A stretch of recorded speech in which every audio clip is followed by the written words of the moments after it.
Welcome to this live session hosted by FAB, your insurance broker and moving to France expert.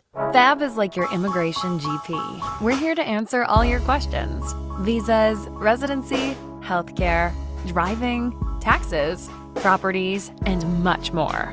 We navigate the complexities of France to help you embrace the French lifestyle you've always imagined.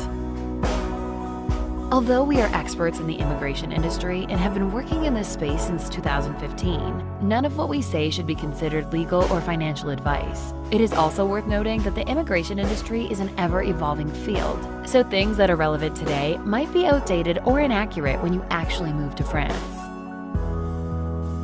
FAB's main source of revenue is insurance through our brand, FAB French Insurance. Our main goal is to ultimately help you move to France, as we only sell insurance to clients applying for a visa, a residency permit, or those with a French address.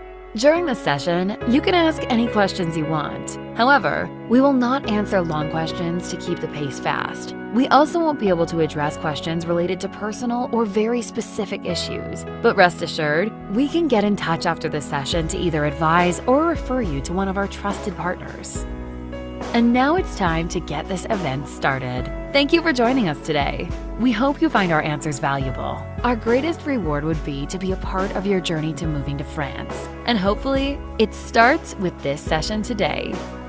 We will pause briefly to allow all registrants to join. The session will begin shortly.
And good evening and good morning, everyone. Thank you for joining us. Today, wherever you're on the planet.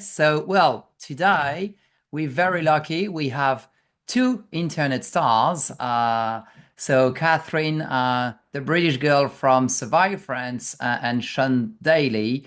I think I should call him a TikToker.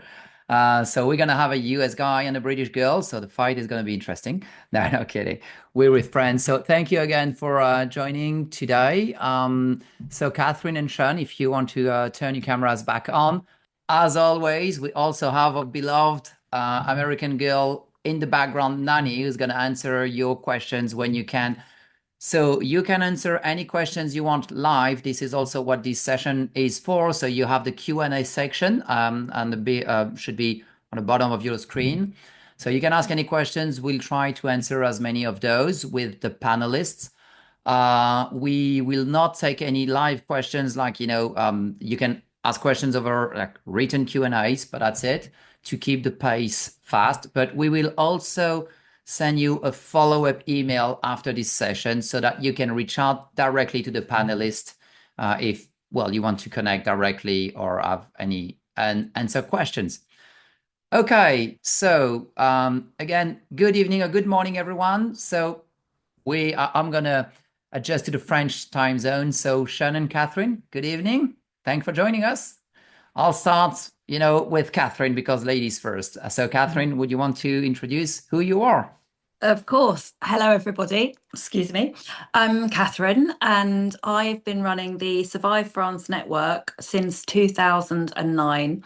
We dropped the network a while ago, but it is basically a network. Survive France it is the biggest internet forum for English speakers in France and people who are interested in France. We have a lot of second home owners who own property in France, and it's an absolutely invaluable resource for answering questions just about anything from, excuse me, crit air stickers for your car to how to cope with mildew in your vegetable patch to property renovation grants. You name it, somebody on there will have had experience.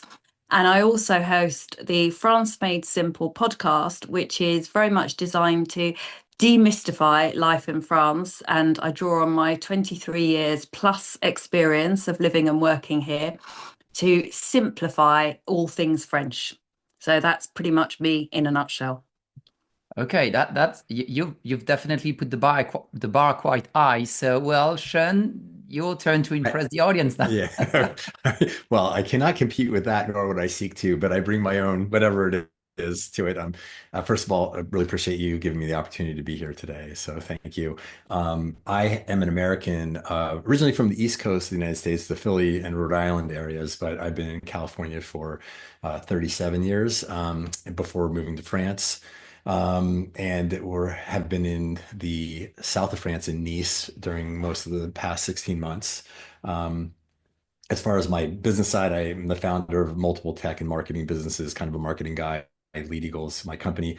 I also built an AI-based tool called Visavant. It's a little play on words, a jeu de mots, visavant.org, for people that, and it has a free level of use for people that want to ask AI, highly trained AI questions about just like everything related to visas and so forth. Like you said earlier, not legal or financial advice, but just a tool that people can use for that. So, but yes, so here I am, and I have much less experience than Catherine, not Kathy, Catherine. Um, but yeah, so I love helping people. I have a heart to help people and families who are looking to move overseas from the US, and have a school-age child, five children, four adults, and one school-age child who's 13, who has gone to French school her entire life, believe it or not, in the US system and then in France itself. So lots of experience with that, some gray hairs as a result as well. So, if there are some Californians listening, we won't disclose what you've just shown me prior to going live.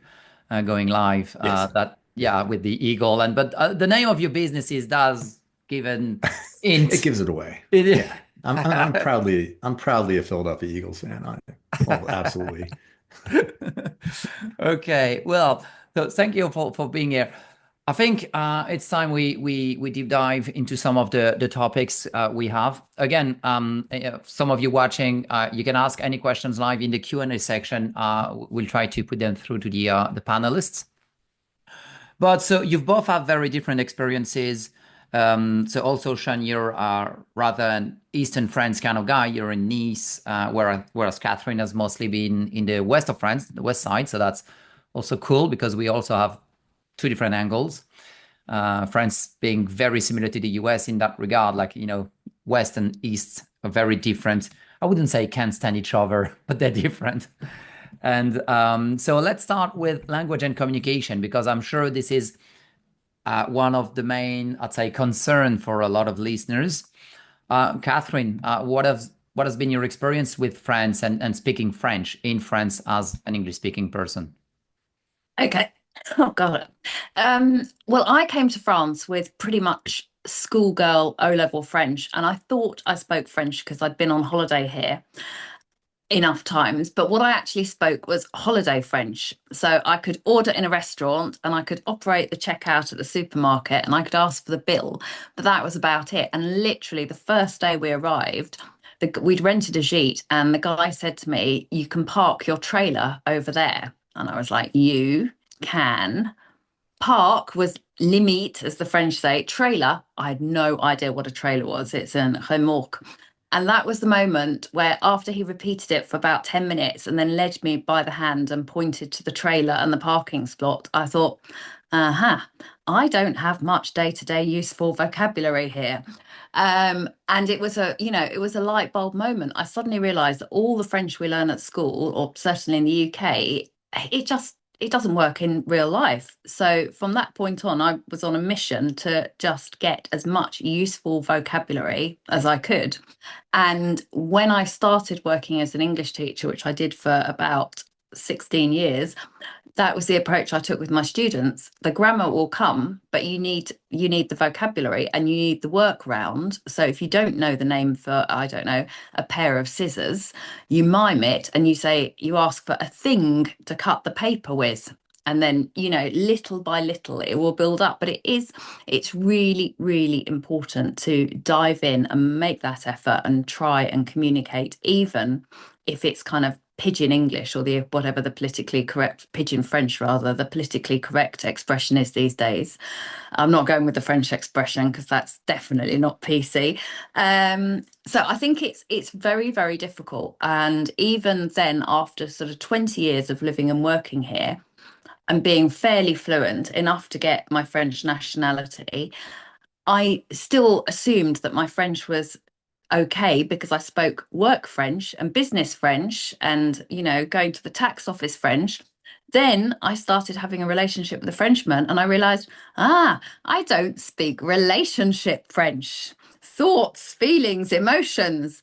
So it's a constant journey, I think, and you just have to embrace that. And unless you come to France as a child, ideally under the age of 10, you're very unlikely to be, unless you're really lucky and you've got a gift for languages and an ear, you're unlikely to be completely fluent. You're also very unlikely to have, when I say fluent, I mean have the equivalent expressions in both languages. You're also very unlikely to be able to speak without an accent. So you just have to get over that and not worry about it and hope that everybody finds your accent very, very charming, which apparently they do. From a French perspective, we find that sexy. So do keep the accent. I mean, we love it. And you, Sean, what has been your experience with the language so far? I fell in love with French in high school. Everybody was like, take Spanish, it's super easy. And I was like, no, I'm gonna go for the hard thing. But so ever since I heard French the first time, I was like, oh, it's beautiful. So I'm really glad I made that decision. And for people who have children, it's amazing the gateway, the things that might happen in the future, as fate would have it, based on things like that, right? It opens doorways. So for me, I ended up taking it in college as a minor, and then I married a French woman very early. It was a starter marriage. It was one of those things where we were ran out of visas and we were kind of like got married because we were in love.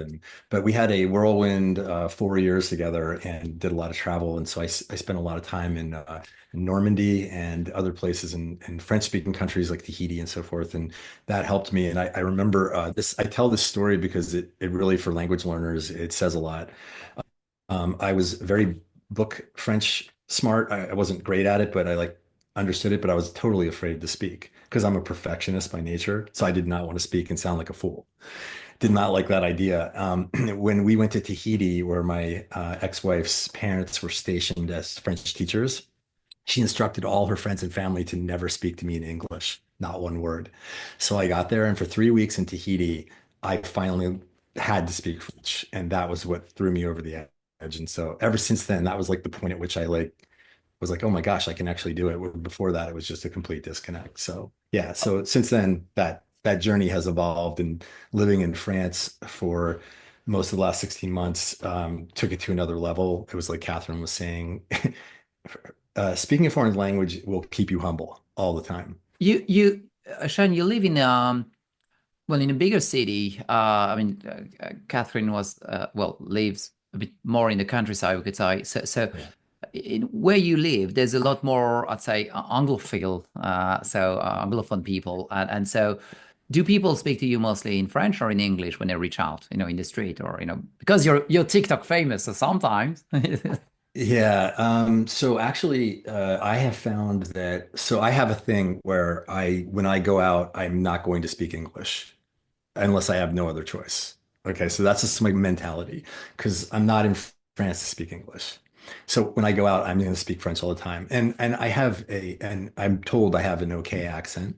So people, I think, well, French people will speak back to me mostly these days in French. Okay, so it's very rare that somebody speaks back to me in English, or if they do, it's like because they want to practice or what have you. I used to have a different experience when I was younger, where I would, because of not speaking French as well and having maybe a worse accent or stronger accent, I should say.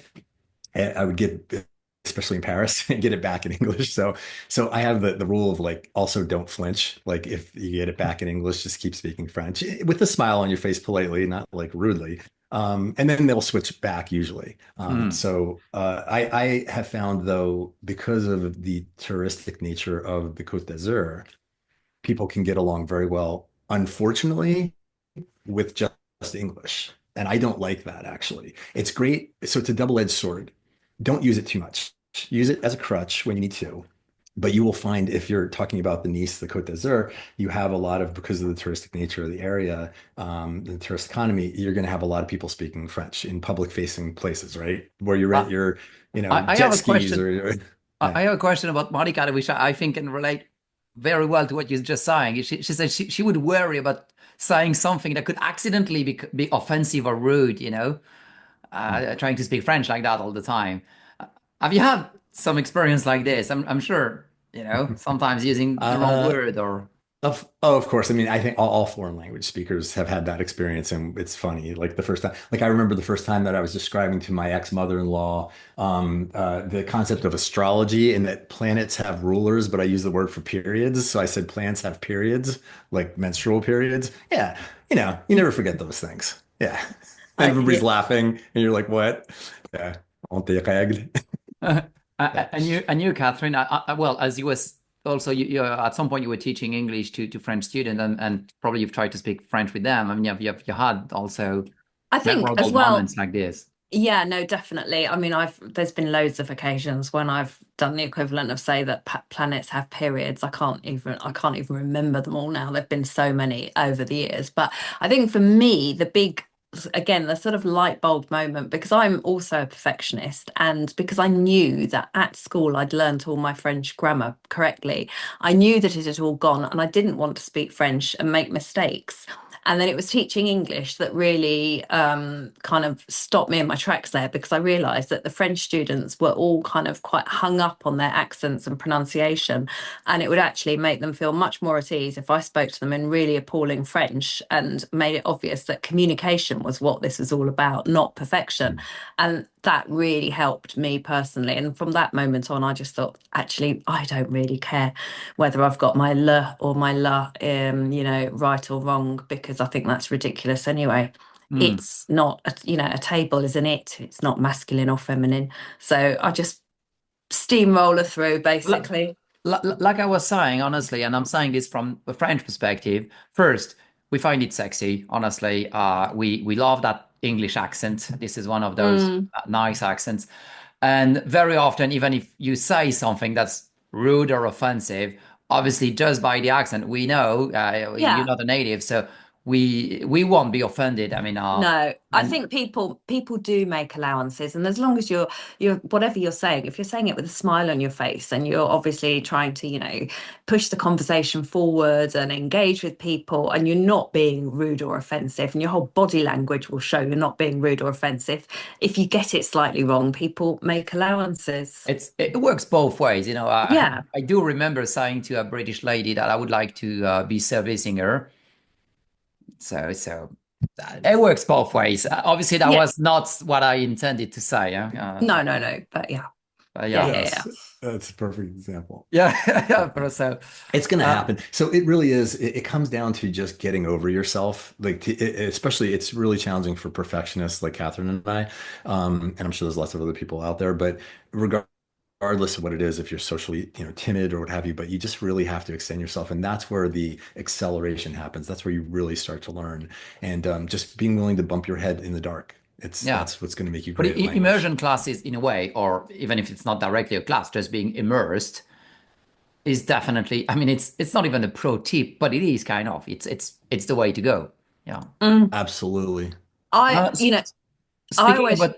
Oh, sorry. Yes, so go ahead. No, I was just going to say, I always recommend people, take part in some kind of activity because if you're doing something, you're much less inhibited because you're concentrating on whatever it is you're doing. So volunteer, go and walk dogs at the local SPA, which is like the French equivalent of the RSPCA in the UK or the pound in the States. Those kind of places, they're always desperate for volunteers. And obviously if we all know how to walk a dog, you put the collar and the lead on the thing and take it for a walk. And so once you're doing something, and there's loads of volunteering opportunities in France, it's so much easier to just get into it, and you won't be so inhibited and you won't be questioning yourself, how do I ask this? Because that, again, for me, going out to work in a French environment and having to say to people, where's the spare paper, where's the A3 paper for the photocopier, which cupboard is it in? I didn't have any option, so, and you're so busy, you don't stop to think about how you're phrasing your question and is it correct, because you just need the bloody paper, because you've got a classroom of students and they need something. So, I think just get on with it, lose those inhibitions. I actually, well, in a way, it leans nicely into another topic I wanted to address which is, well, I've titled it like social norms and etiquette in France.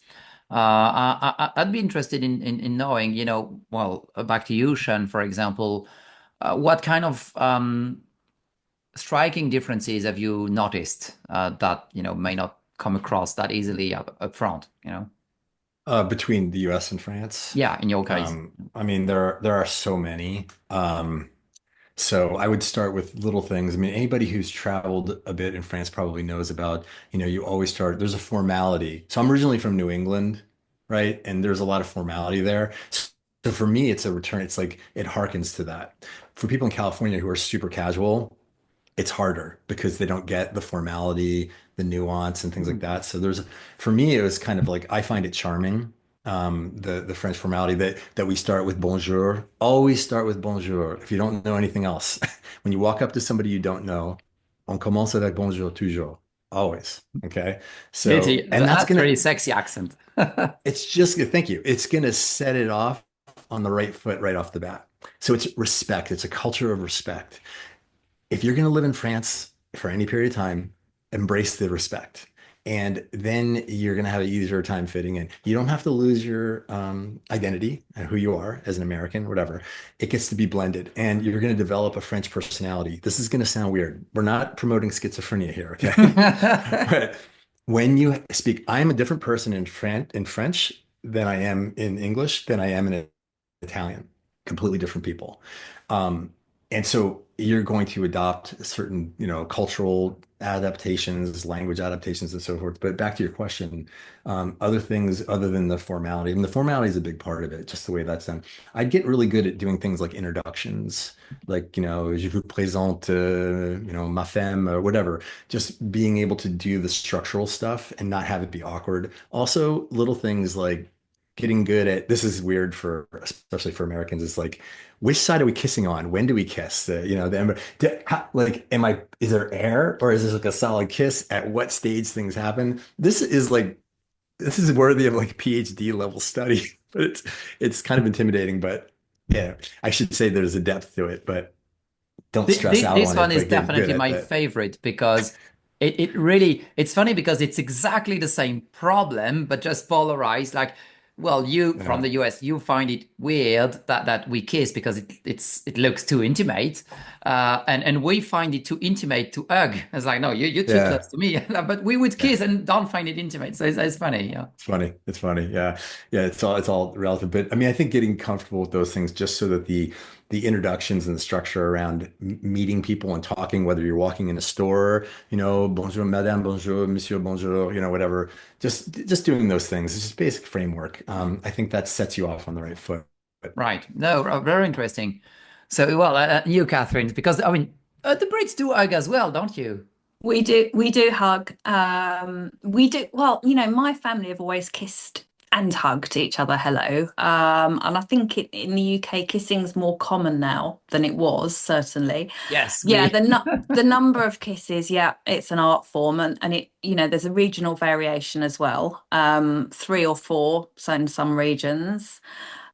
We had some Bretons round for supper last week, and I'd forgotten that they do 3, not 2. When I lived in Brittany, I got used to doing the 4. And there was one particularly quite lecherous man that always used to go for 6, but I thought that was really pushing Mhm. it. Like, you Yeah, know, nah, that's, you know. So there's that. And then I think, you know, the formality, like, you know, Sean was saying, definitely, and the kind of social protocols, the whole kind of apéro etiquette, you know, you don't start drinking till everybody's got a glass in their hand and you've toasted everybody, and you must look at people in the eyes while you're toasting them, that kind of stuff. And but those are all little things that you just kind of learn as you go and you assimilate. I think where I find things different is the kind of innate beliefs that the French hold dear that the British don't, and yet we're geographically so close. You know, the French believe that you can catch diseases from drafts. They will mutter about le courant d'air with great alarm, and I'm like, no, it's a virus, and right? sleeping with air conditioning on. Oh yeah, oh my goodness, and the air conditioning in the car. Yep, that will probably kill you. Or just in And the you know, well, I always turn it off in my bedroom because I I know. my great grandma distilled that fear of Oh, I know. And the slapping cold water onto the back of your neck before you get into the sea or a swimming pool so you don't drop dead of a heart attack. And it's really bizarre because the English Channel is quite flipping chilly. And yet all of the Brits that go throwing themselves into the sea in the summer months, they don't all drop dead on the beaches. It's very bizarre. But you know, just those kind of things that make me smile because it's, the you know, French different. teams require the ritual. Yeah, no, there's always a Yeah. ritual. There's always a ritual, and the conversations about food, which just go on and on and on because it's taken so seriously.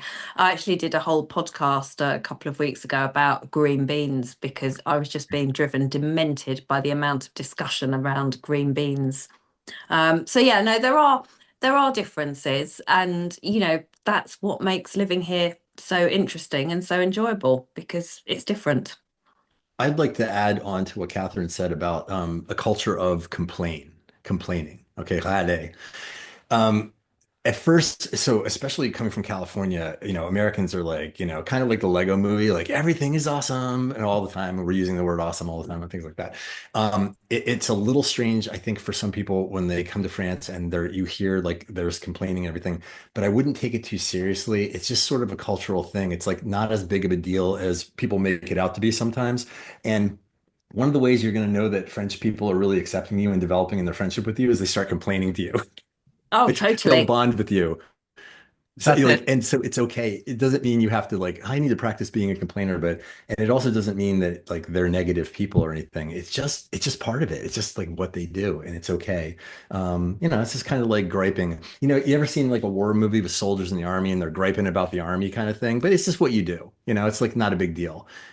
It's that sort of thing. That's the way I think of it. That's right because well, it's actually working with, I say, you guys, like expats, and that made me realize just how French I am. And sometimes when I complain too much, I'm like, oh, I'm just being too French. Or sometimes I do realize as well that we do complain a lot. Sometimes we may even like criticize some guy, but then even like to his face. And then like 10 minutes after, we're still good buddies. It's Oh just like yeah. a way of venting, Yeah, but it's not necessarily resentful. It's just like we speak our mind and that's it. So yeah, yeah, exactly. but we Yeah. tend And to do it it's a a lot culture of indeed. Yeah, authenticity. Yeah, there's authenticity in that, and I like that. that's it. Yeah, in that this is very different with especially California because we don't pretend. Like if I don't like you or if I don't know you, I won't pretend to like you because just like it's supposed to be socially the norm, as I know. Yeah, But yeah, also that yeah. being said, once you've broken the ice, the French are very lovely very quickly. It's a laid-in kind of side of the culture as well, which is like, they're not that hard to bond with. That's what I'm saying, because we have this, I don't know, people have this thinking that the French are rude. Like usually it's mostly the Parisians, but it's like colder, rude. But no, the French, like Catherine was saying, the Apéro culture, for example, is just an example of that. If you get invited to one of those, you're probably part of the band now. Yeah, that's a good sign. Um, Yeah. Yeah, good. Yeah, well, actually, speaking of that, because, well, obviously you both have very different experiences, but, well, friendship, bonding, what would be your, again, own personal tips, but to well, make friends or connect with people, or basically just fit in with the local groups or cultures or people, so Catherine, any pro tip with that? Because you've recently moved as well, so you've kind of Mm. had to restart all the way over. Yeah, I think get involved is always my advice in that situation. Get involved with what you actually enjoy doing anyway. So if you play tennis, join a tennis club. If you're into watercolor painting, join the local watercolor painting group, or volunteer at something. Go out of your way to chat to just about anybody and everybody all of the time, because there's, a friend is just a stranger you haven't yet talked to. You won't make it. Isn't easy making friends as an adult, especially once you've got beyond the kind of small children at the school gate stage. I mean, I've been lucky because I've been actually working in France, and so I've made quite, some quite close friends through work colleagues that went on to become good friends. But it can be difficult, can be isolating, but it's never going to get any better unless you make the effort. And, invite your neighbours in for an apéro, even if they haven't invited you in, because why not? And I think sometimes it's quite good to be a bit, I mean, I quite enjoy having a foot in both camps, culturally speaking, so I can invite people on a more casual and less formal basis than some French people might do. And we don't have to do that drink after work, then maybe an apéro, then eventually an invitation for dinner, then Sunday lunch. I'll just pile in with, do you want to come to a barbecue? And if those people, French people, are so, on a Sunday, and if they're so appalled by my lack of, kind of formality in the progress, then I'm probably not going to end up being friends with them anyway. But if they turn up and they just think, okay, right, the British do things differently, fine, we'll go. You've got more of a chance of making those connections. Um, there isn't a kind of easy answer to this, and there isn't a one-stop solution. It just comes down to getting involved, talking to people, and making the effort, and being open to any kind of social interaction that comes your way. Sean, what has been your I experience? Thanks for sharing that, Catherine. Yes. Yeah, that was good. I have a list of things that I have done and that I would recommend that people do. So I would start with, going to meetups, find out where the meetups are of expats and so forth. But as far as integrating with locals and cultural immersion in general, so you want to, it's dogs. Okay, I'm not. The reason to have a dog is because of the experience of being a dog owner. Don't get me wrong, if you have a dog in France, you're going to meet so many people. I mean, it's incredible. The actual famous person in my TikTok channel is my dog Selena. Is anybody who knows who follows my channel? Not me. She was like quite famous on the prom, but I mean, it was incredible. I met people from every country, including France, but not limited to, through dog conversations. Like I can't like overemphasize that. It was crazy. Like I met so many people through that. Then also your like regular haunts, your coffee shop, your bakery. Try to find one you like and go there all the time. You'll get to know the store owners, the coffee shop owner, or whatever. You'll develop a little culture there and a little community. You'll see the regulars, and that will develop into conversations. It will form a group and bring them there to the bakery or the coffee shop. Like if you are willing to do it, form a group and bring people together. You can do a bilingual group where maybe you mix like English and French or what have you. These are the things where you're gonna you can the meetup thing is also good for sort of grounding yourself in a community and reaching out to your resources of fellow expat immigrants to kind of give you the resources and all that, which is critical to your adaptation. But at the same time, it's going to be a bridge to people who, oh, they happen to be married to a French person, or their French friends are going to come with them to a thing you go to together. See what I'm saying? Like it becomes a bridge to connections locally as well, because that can be very difficult. I won't lie. It's in France, it's difficult as, for example, an American who comes to just all of a sudden have French friends. And when you get your first French friend, you're like, I got my first French friend. Everybody remembers like your first French dream, your first, yeah. It can be challenging. But that's actually a very good because you, well, differently, but you've shared the kind of same advice, which is basically to do some activities or be part of some groups, and like also like for example for me locally, I do bouldering, like climbing. I do it's a Basque sport. It's called the pala. Let's call it tennis, but it's very different. And I play occasionally. I stumble across expats, and I've become friends with a few of them just because they kept on showing up, and we were talking, and yeah, I know we do the Apéro sometimes and stuff like this, and so exactly like you've said. Well, obviously, like I'm the one that would try probably to be friend with, but I don't know. But it does work. Yeah, it does work. It's very simple. Yeah. Yeah. Because the French are quite Padel, socializable. It's just that, like you were saying, but it makes sense. It works the other way around as well. Like basically you're getting in a place, and actually the more touristic the other, because they'll be a bit more closed up because that they'll see you as a tourist at first. But exactly. then if you constantly show up, they'll be like, oh, okay, that's the new kid on the block, and so yeah. Yeah, and That's exactly right. Go ahead. Sorry, Catherine, go ahead. no, okay. I was just going to come back to that and say it's quite interesting as well. We're coming at it from different perspectives because I live in a rural area and I've mainly lived in rural areas. And yeah, the meetup groups and coffee shops, that's a brilliant idea, especially for people who are in towns. And I think it's easier actually generally to, it's easier to make connections and contacts when you're living in a slightly more urban area.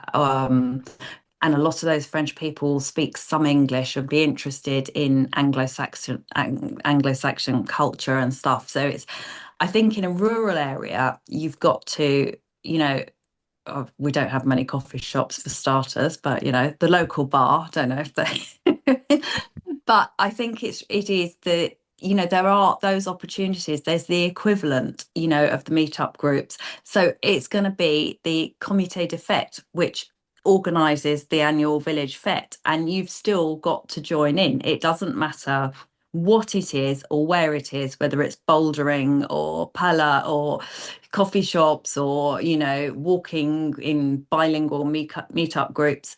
It's the joining, and I totally agree with you. You've got to, and dogs, yeah, dogs are brilliant for that.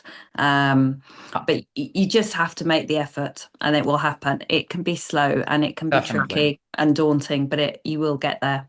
No. And like you were saying, in a way, and especially the younger generations, like I would say like 40 and less.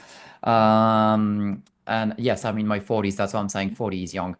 They really like, well, first to practice their English and therefore to speak with English speakers just because of that at first, but Mm, also because the French in general are very curious. I know I am, and most of my friends around me are. Maybe it's a confirmation bias, but I mean, they're usually very curious about anyone that's not French, because you're exotic to us. Okay, you're different, mm. Mhm. so they'll be at least curious about that. So that's also a good entry point. Uh, I have, in a way, a very interesting question for you, Sean. Monica is asking, how are people feeling about Americans at the moment? Should I expect some awkwardness because of the situation? So, yes, political pun intended. Curiosity, I experienced no judgment. I experienced curiosity, like, how you doing? How's it going? Like, I'd be like, is there something on me? Like, what? That and sometimes condolences, like, how's it going? Like, that kind of thing. That's all I ever experienced. I did not experience any hostility whatsoever towards me as an American during my time there so far. I haven't had that at all. So just tell Okay, you that. And cool. also no rudeness. I've experienced more rude people in California than I did for 16 months in France Very good to know. by a factor. That's the truth. I have a question for you both from Karen. This one's interesting. I think I have the answer, but I'll let you answer this one. How does one learn the slang? Movies are particularly difficult to understand. And that'll go. How does one learn slang? Yeah. So Isn't I that what would you learned the first or the fastest? so that's one of the coolest things that happens when you're there in country is learning like like for things that you just wish your French teacher told you, is like drop the new, know that new exists and you're going to use it as a pronoun, direct object pronoun, but you're like going to say on. You're never going to say, you're going to write new, but you're going to, so just little things like that. And then as far as, yeah, and then you're going to hear Verlan and it's going to blow your mind and you're going to be like, what? What's a Oh yeah, meuf? yeah. We mix What's a syllables and we veuf? call that verlan indeed. Yeah. Yeah, say oof. But yeah, it's just I'm going to go back to AI. I'm like not the hugest fan of AI, like culturally and everything, but use it for what it's good at. It is the most incredible language teacher. I will go into my Tesla. I had it before, sorry. And I will say Me to too. Grok, Same group. yeah, I will say to Grok, you're going to teach me Verlan, every expression in Verlan, and I'll just drive around and it'll be teaching me that. Or you can use ChatGPT on your phone or while you're walking your dog or whatever. So like use that to learn slang because it's pretty good. Did you, Kat? How did you learn the slang words? I don't know. I think some of it came gradually by sort of general immersion and exposure over the years. And I think it's definitely gone up a level since I've been with a Frenchman because it's you can't get away from it. It's you know, yeah. But Mm. yeah. There's one if they walk out of this conversation with one key advice, because like the top leading mistake or most dangerous or like something they should absolutely avoid saying, like the top one mistake, what would that be?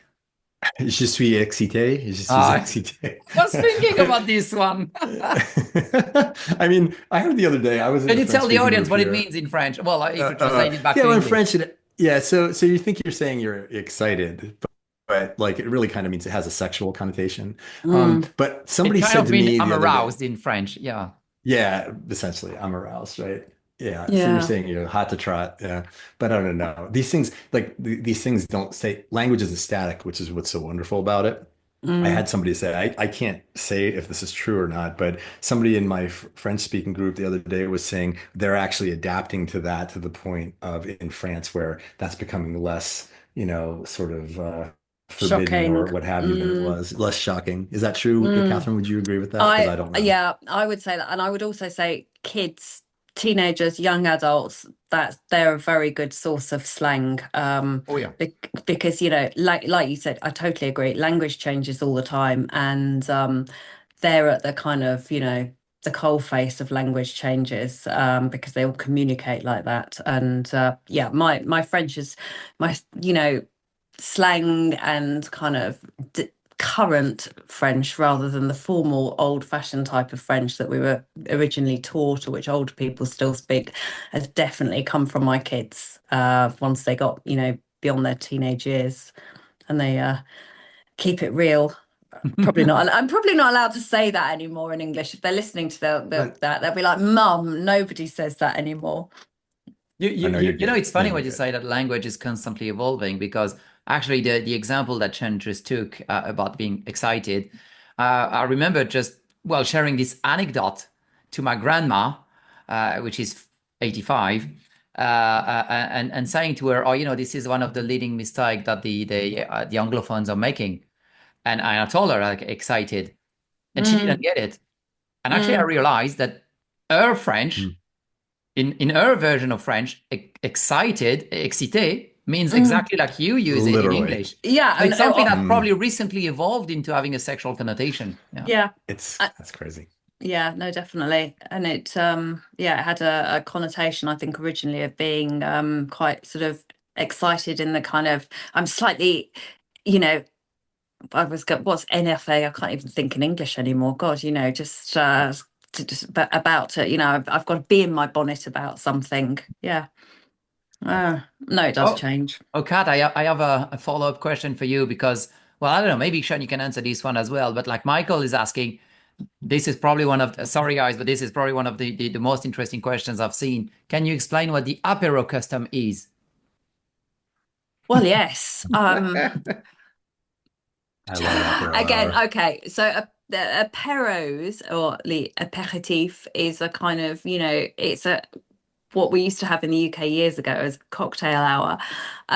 Normally around 6:30, 7, you'll be invited for the apéro. And when I first came to France, which literally, I mean, I've been coming to France since before I was born, but I can remember as a child, kind of 40 plus years ago, it was very formal, a defined start hour, a defined, it was 1 hour start to finish. So 6:30 to 7:30 or 7 p.m. to 8 p.m. And you would be served a very sort of strict selection of drinks, which was basically whiskey, scotch for the men, and a tiny glass of sweet white wine for the ladies, or maybe pastis, a bit of regional variation.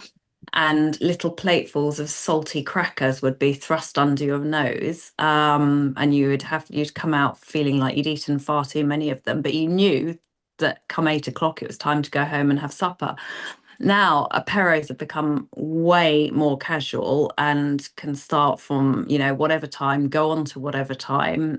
French people often do what they call the apéro dînatoire, where you basically eat.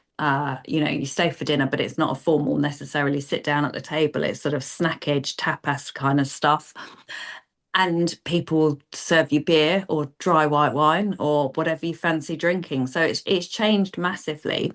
The golden rules are still the same, which is you don't ever start on your drinks till everybody's got a drink in their hand. It's considered kind of terribly bad form to do so, which is something the Brits are definitely quite bad at. I always have to stop myself, especially if it's the end of the day and I'm actually thirsty and somebody shoves a cold beer at me or a nice glass of white wine. The instinct is to take a sip, but no. Thou shalt not drink until thine host has finished serving everybody and has a glass in his hands and then Oh, proposes a Shakespeare. toast. Yeah. Amen. Yeah, that's the rule. But yeah, it's definitely got a lot less formal in the last few years.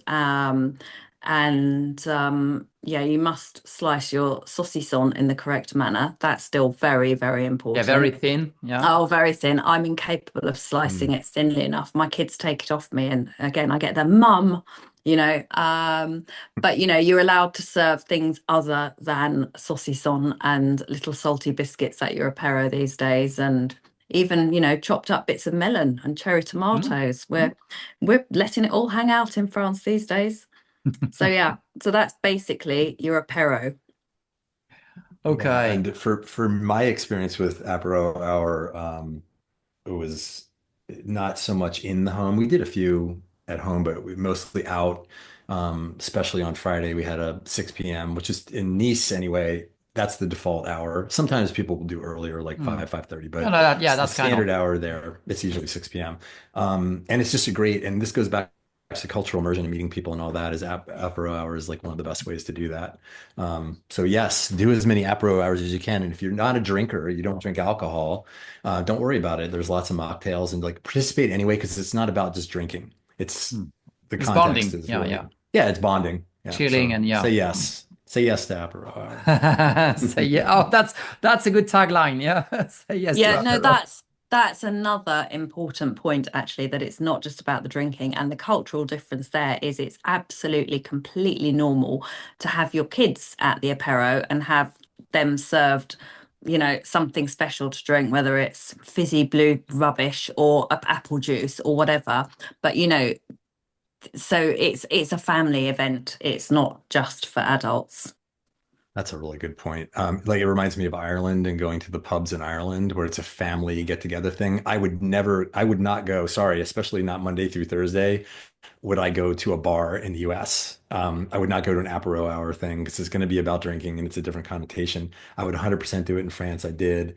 And I also would do it in Ireland. It's just different cultural norms around it. Mm, So yeah, do yeah. Um, have that stigma. uh, Sh- Sean, also maybe what's been your, I'd say, day-to-day experience? I'd say practical everyday life, because like we're talking about the apéro, which is in a way one of the aspects, but obviously there's Mm. all of the cliches with the, going to the boulangerie, the baguette, and all of that. But practical differences on the everyday life, that might also be interesting. Again, what has been your experience? Because that's probably going to be very different.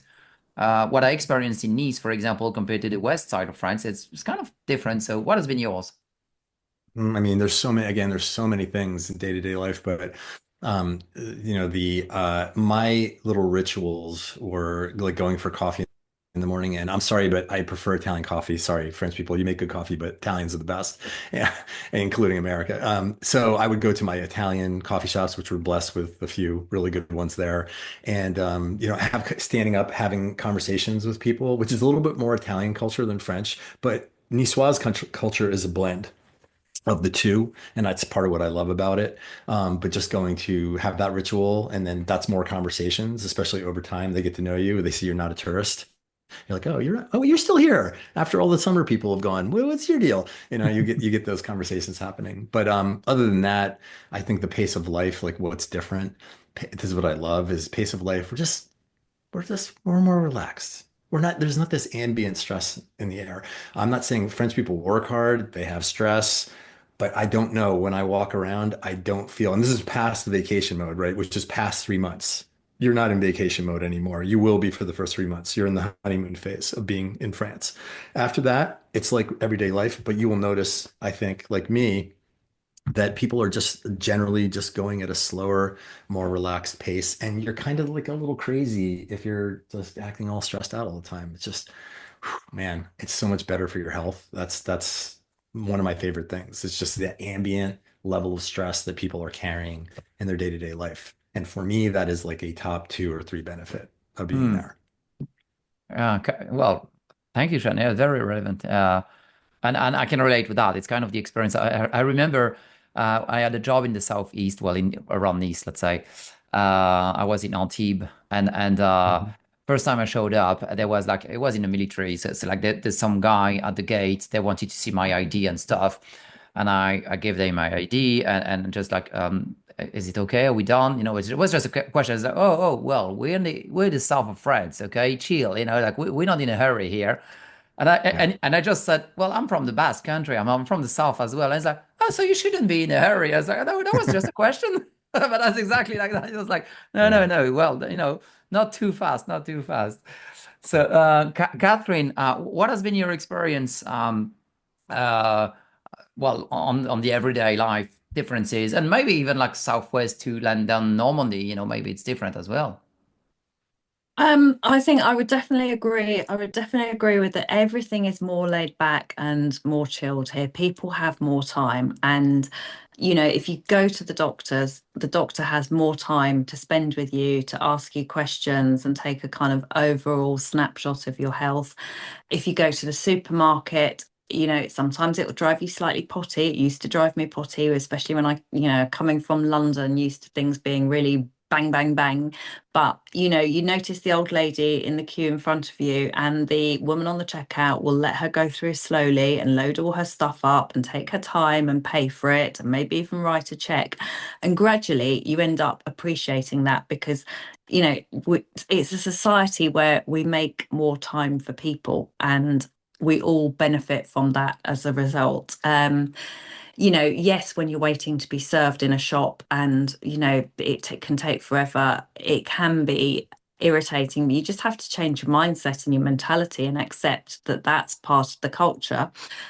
And it has some very positive upsides. I think, yeah, I would definitely go with that time that people afford to each other and the time it does take more time to get served, but equally you get better service because of it, whether it's at the doctor's or whatever. That's quite a big cultural difference. I think in terms of the North and the South, I would definitely say that in the North, people are friendlier and more welcoming than they are generally in the South. And I think, well, that is absolutely true in the UK. In the north of England, people will chat to you, talk to you, and go out of their way to be helpful if you ask them for directions or whatever. In London, if you ask somebody something and they'll look at you as though you're trying to mug them, it's a different culture. So I think there's that as well. I mean, I'm sure there are other massive regional variations within France. Everybody slates Parisians for being Parisians and Bordelais for being Bordelais. But again, the French do love to complain about everybody and everything. It's a national sport here. As soon as I got my French nationality, I realised that I needed to start complaining more, otherwise I wouldn't Yeah. be properly, truly I should French. be part of the test, indeed. It should be. We should be given a list Complain of for 5 minutes in subjects. French. Yeah, it should be Yeah. given a list of subjects and asked to select three and complain about them. I have a very, very quick question from Terry to Sean, which is Sean actually recently moved to Nice from New York City, and he'd love to know the name of the Italian coffee you've mentioned. Cafe Vergnano, and there's another one called it says what's it called? It's they call it it's But on Rue de they can always France. reach out to you over email in the Yeah, follow-up, of okay, course. just in Yeah, case they of want the course. name But in writing. sure, there's a coffee shop on the Rue de France, which is it says the coffee Italian coffee experiment. I can't remember the formal name of it, but that's right on Rue de France. And then, but Cafe Vergnano is the place where I go for the stand-up. There's one that's on Gambetta. That's the stand-up only experience, and then the sit-down experience is in the Carador, closer to the Palais Med. There's a sit-down place. Those are my go-tos. Well, my coffee machine is Italian. I only buy coffee machines, Italian machines. So yeah, I buy with that. I'm not Yeah, I'm not 100% French. um, you're partially Lynn, American. yeah, well, good. Mm. Lynn is asking an interesting question actually to you both. Basically, how did you choose where to live in France? Did you visit various regions because of work? Basically, she's asking that. Catherine, maybe you go All first. right. Well, I've lived in numerous regions in France. I knew Normandy really well from coming here for all my childhood holidays. Then I went on holiday to Brittany and fell in love with the Breton coastline. So we moved to Brittany when we first moved to France, but it was a too rural an area and it wasn't the right place for us. We then ended up in the 47 near Agen completely by chance, just because it was a chance conversation in a pub in the UK, and I was explaining that we wanted to move, but we had horses and dogs and children, and somebody said, "Well, look, I've got a place that's empty for a year. Do you want to go and live there free of charge? And there's hectares of land for your ponies and a swimming pool." So I thought, "Oh, yes, please." So we went down there, and again, it was really nice initially because it was hot and sunny, and there was a pool, but it was also too rural. Then I thought I ought to make a list and do some research and be sensible. So I did a list, proximity to large town slash city, airports, transport. Took the kids on holiday to Biarritz, fell in love with the southwest of France, couldn't afford Biarritz, moved to the Pays Basque, realised that inland Pays Basque is not like Biarritz. So moved over the border into Les Landes, the 40, because prices were significantly cheaper at the time. And then last year I moved back up here to Normandy to be close to my eldest daughter, grandson, my son, etc. So I think all of those places had their pros and cons. For me, in terms of being able to make social connections and friends, I found that even they might be very, very nice sort of, people in very rural areas, but they weren't people that I was going to have that much in common with. So once we'd discussed the melon harvest and the weather, etc., etc., there just weren't the numbers of people there that I would have ended up being close friends with. So for me, I realised eventually it was quite important to live fairly close to a biggish town, although still in the country, because then just by definition, you get more different types of people that you might have something in common with. Hmm. Yeah, and Sean, for you? Yeah, so yeah, sort of the south of France chose us. We chose it. We had exchange students many, many years ago. I think six of them in total over a number of years, and it just so happened that a number of them were from the Côte d'Azur area, from mostly from like Antibes Hmm. and Nice proper, and then also yeah, they were originally from Grasse and Oh, Nugent. nice as well. Yeah, and then hier, another girl Yeah, yeah, that right. just coincidentally. So the great thing about being a host family, which I highly recommend for any Americans out there considering it, is you get to hopefully get to be friends with that family, and then you can hopefully exchange, be over there visiting them at some point. We became very good friends with not just the family of the boys that we hosted, and but also their friends. So which was both French and Italian. So we ended up visiting them, I think something like 10 times over 15 years. And we got to know Nice very well. And they were like, hey, what do you think about moving here? You should really move here. And before we did, though, we still, even though we had so much knowledge of that area, we still went to a few other places, like Toulouse and Montpellier, just to kind of check the boxes because it was a big Mhm. move. And we still wanted to be sure. And this it was cute because our friends who were gonna rent to us, they're like, so how are we ranking? How are we ranking still, in Nice? And we were like, now you're still number one. And we ended up choosing it for this. For us, it's proximity to Italy. It's sort of its own culture. It's a bit different than the rest of France, that I've experienced, but I love every region of France for different reasons. But for us, proximity to the sea as well, to the Mediterranean, was always going to be a high priority. I Thank you. Thank you for sharing, Chen. Catherine, very quick question from Sarah. How was your cultural test when you applied for French citizenship? Okay, I will answer that. And I've also got, if you'd like to close on an extremely funny anecdote about different regions of France and Bayonne in particular, I've got a good one for you if we have time. Cultural test. Yeah, I was quietly dreading it. And I went with my two children who are both completely bilingual, both had been to prepper, incredibly high standard of education, French knowledge. My daughter went in first, came out scowling, saying she asked me loads of questions about the French legal system that I couldn't answer. And I thought, oh God, if Tilly can't do it, I've got no chance.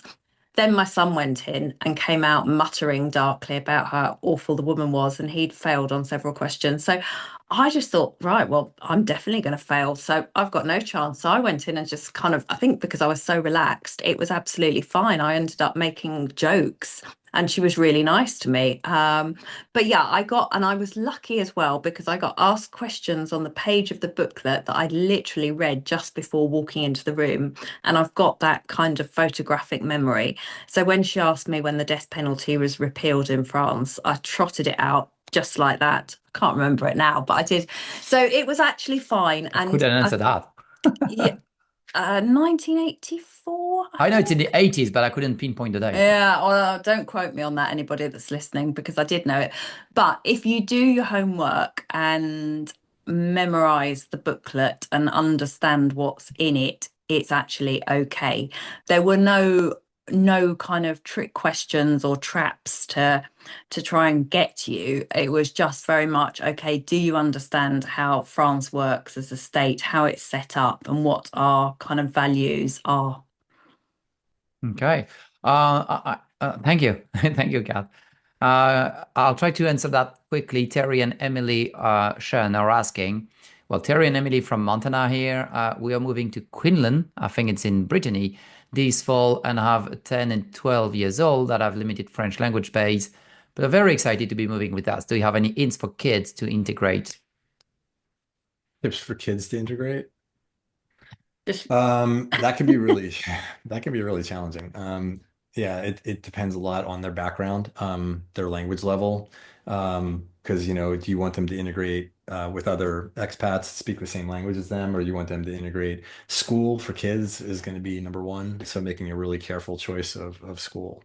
Go ahead, Catherine. Interestingly, in certain quite a few, I don't know exactly, I don't have the information on that particular village in Brittany, but there are numerous villages in Brittany now where the English speakers outnumber the French speakers, and the working language in the schools is now English, which is obviously not ideal if you've moved to France to learn French and have bilingual children.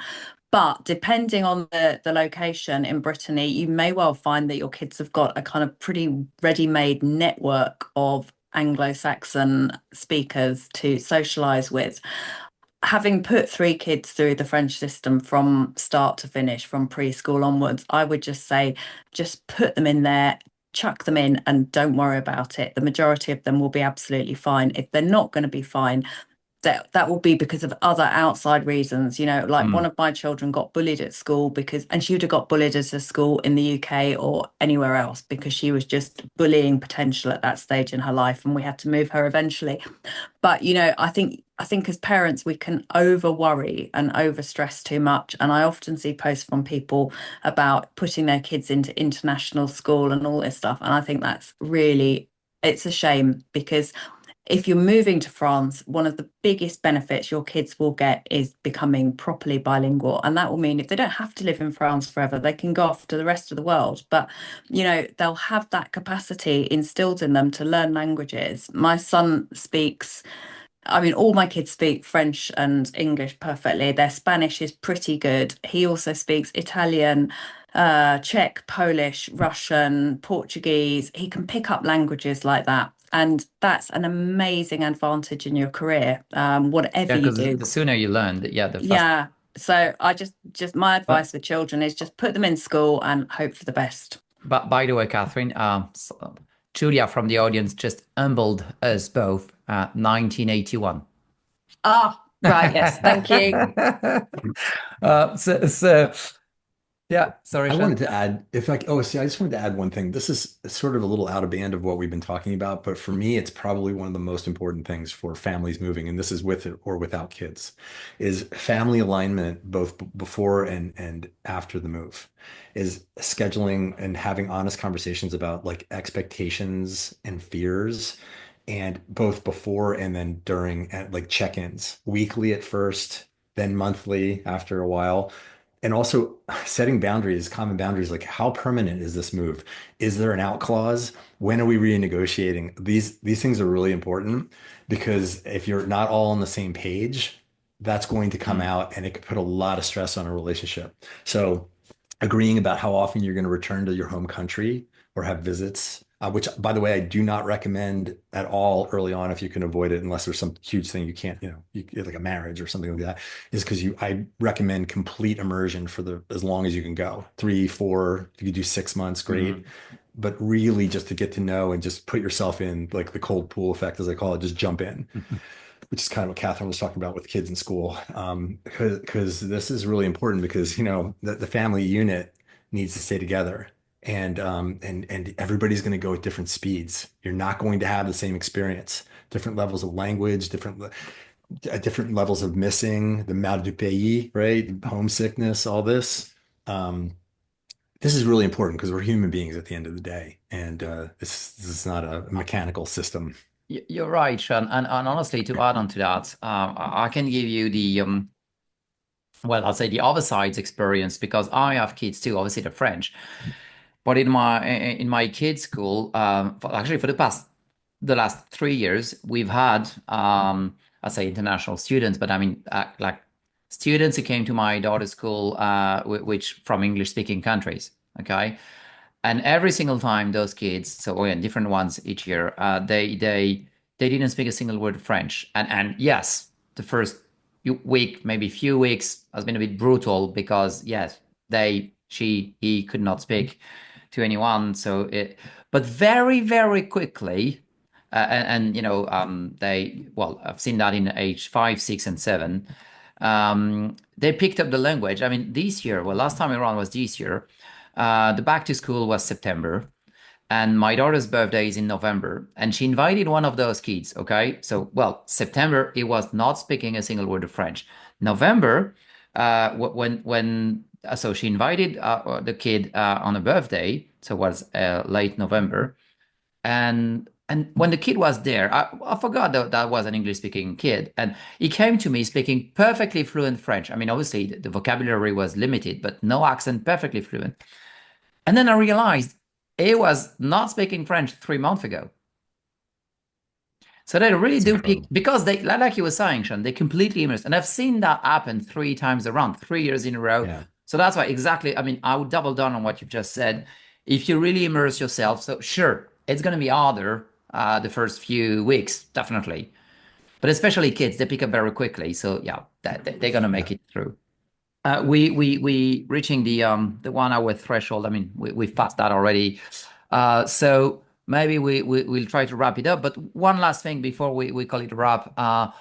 We can start with you, Catherine, and then back to Sean. But Catherine, one last word. What would be your top recommendation or Sean's, but if we want to try to keep it short, for new expats so that they fit in right in?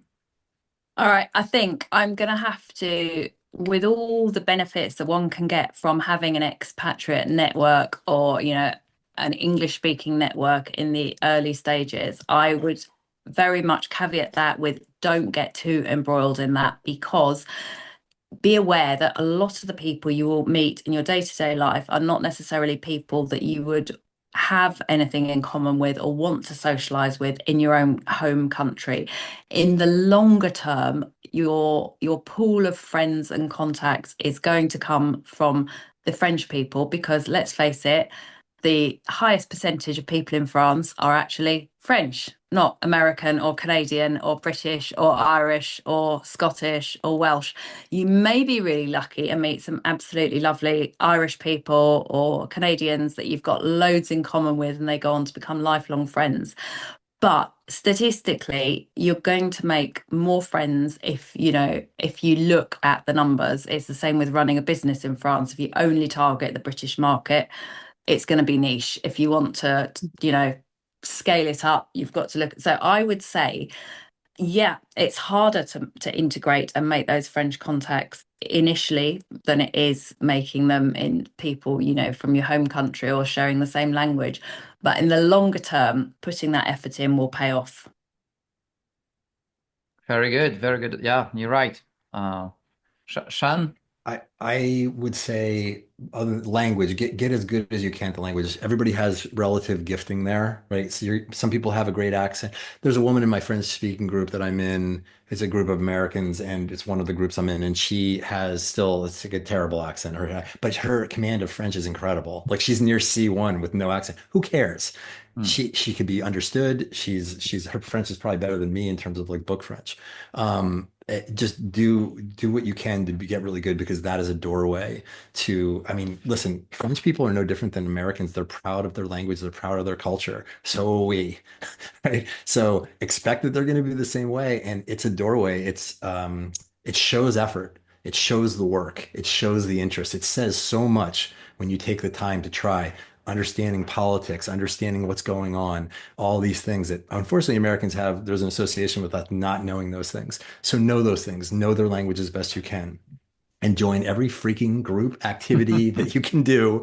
Make it relevant to you, your interests. I have a friend, Patrick, who moved there a year and a half ago, and he joined like a boating thing, like a yacht boating thing, whatever, being a crew. Contextual, right? It's like the focus is on that, and then you learn, the specifics of French around that. But it's just how you bond. For me, it was padel, Oh, playing that. I love paddle. We got to play sometime. But yeah, just whatever it is, join every group that you can, and meet people, and struggle with French and enjoy the struggle. Embrace it. that's amazing. Really great advice. Thank you, Sean and Kat. So I think we're gonna release the the audience now. Thank you both for being with us this evening. Just for those of you watching who may have sent questions we could not answer live, we're gonna send you all a follow-up email probably by tomorrow morning. The replay is gonna be on YouTube as well on FAB Expat as soon as we Frenchly can. And you're going to be able to reach out to Sean or Catherine directly. You can check them up on socials as well. And again, thank you all from being with us. And if we can cheer up the panelists as well, thank you, Sean and Kat, for sharing your insights this evening. Pleasure. Thank Thank you. you. Thank Appreciate Thank it. you. you. Bye, Thank everyone. you. Thank you all for being there Thanks. this evening. Bye. Thanks. Yes. Bye. Au revoir. Au revoir. Au revoir. À la prochaine.